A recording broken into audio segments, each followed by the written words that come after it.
Hello எல்லாருக்கும் வணக்கம். Welcome to Jehovah cakes and vlogs. So இன்றைக்கி ஒரு லாஸ்ட் மினிட்ல வந்த பிளாக் ஃபாரஸ்ட் கேக் தான் எப்படி ரெடி பண்ணுறது இந்த வீடியோவில் பார்க்கலாம். ஸோ வீடியோக்குள்ளே போகிறதுக்கு முன்னாடி ஃபர்ஸ்ட் டைம் நம்ம வீடியோவை பார்க்குறீங்கன்னா please subscribe my channel and சைடில் இருக்க பெல் ஐக்கானும் கிளிக் பண்ணிக்கோங்க for more videos and updates and support my small business.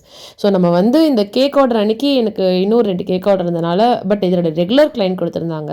So அதனால் மிஸ் பண்ணக்கூடாதுன்னு சொல்லிட்டு நான் இந்த வேலையை நான் ஒரே ஒரு ஆஃப் டேயில் பண்ணி முடிக்கலாம் அப்படின்னு சொல்லிட்டு ஸ்டார்ட் பண்ணிட்டேன்.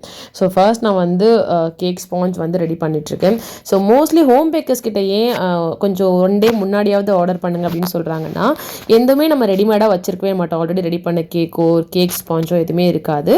ஃப்ரம் த ஸ்க்ராட்ச்லேருந்து தான் நம்ம ஒவ்வொரு கேக்குமே நம்ம பண்ணுறோம். ஸோ அதனால் நம்ம ஃபஸ்ட்லேருந்து ஸ்டார்ட் பண்ணுறதுக்கு நமக்கு டைம் எடுக்கும். ஒரு நார்மலாக ஒரு கேக்கை அந்த ப்ரொசீஜர் படி பண்ணணுன்னா ஒரு 5 to 6 hours ஆகும். ஸோ அந்த மாதிரி தான் நம்ம இந்த கேக்கை பண்ணுறதுனால கொஞ்சம் 1 டே முன்னாடி கொடுத்தாங்கன்னா இன்னும் நமக்கு பெட்டராக இருக்கும் அப்படின்றதுக்காக தான் சொல்கிறது. ஸோ நம்ம கேக் ஸ்பாஞ்ச் பேக் ஆகி நமக்கு சில் அவுட் பண்ணி அதை கட் பண்ணுறதுக்கு கொஞ்சம் டைம் எடுக்கும். ஸோ அதெல்லாமே ரெடியாகி இப்போது நம்ம வந்து ஐசிங் பண்ண ஸ்டார்ட் பண்ணிட்டோம். ஸோ ஃபர்ஸ்ட் லேயரில் வந்து சுகர் சிரப் அப்ளை பண்ணிவிட்டு சாக்லேட் சுகர் சிரப் அண்ட் இதில் விப்பிங் க்ரீம் நம்ம அடுத்து நம்ம ஆட் பண்ணுறோம். ஸோ இது மேலே வந்து பார்த்திங்கன்னா பிளாக் ஃபாரஸ்ட்ன்றதுனால கொஞ்சம் சாக்கோ சிப்ஸ் நம்ம ஆட் பண்ணலாம், இல்லாட்டி நம்ம செரிஸ் ஆட் பண்ணலாம். கிளைண்ட் வந்து சாக்கோ சிப்ஸ் வேண்டான்னு சொல்லிட்டாங்க. ஸோ நம்ம வந்து இதில் செரிஸ் வந்து ஆட் பண்ணுறோம்.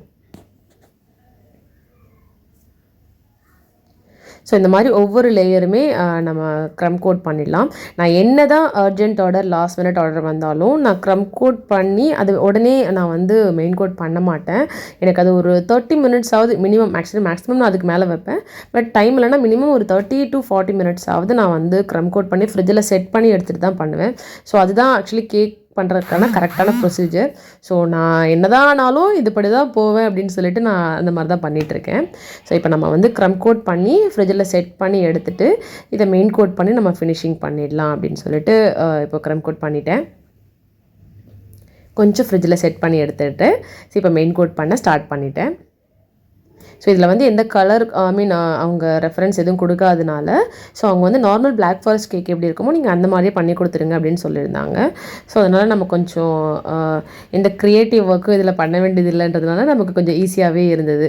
உங்களுக்கும் இந்த மாதிரியான homemade customised cakes, brownies, muffin, cookies தேவைப்பட்டதுன்னா டிஸ்கிரிப்ஷனில் என்னோடய நம்பர் கொடுக்குறேன். ஸோ நீங்கள் வாட்ஸ்அப் பண்ணியோ கால் பண்ணியோ உங்கள் ஆர்டரை ப்ளேஸ் பண்ணிக்கோங்க. நம்ம சென்னையில் தான் பேக்கிங் பண்ணிகிட்ருக்கோம்.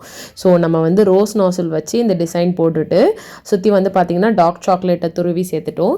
ஸோ இந்த சென்டர்லலாம் நம்ம செரிஸ் வச்சு இந்த கேக்கை நம்ம இப்படி தான் ஃபினிஷிங் பண்ணி கொடுத்துருந்தோம்.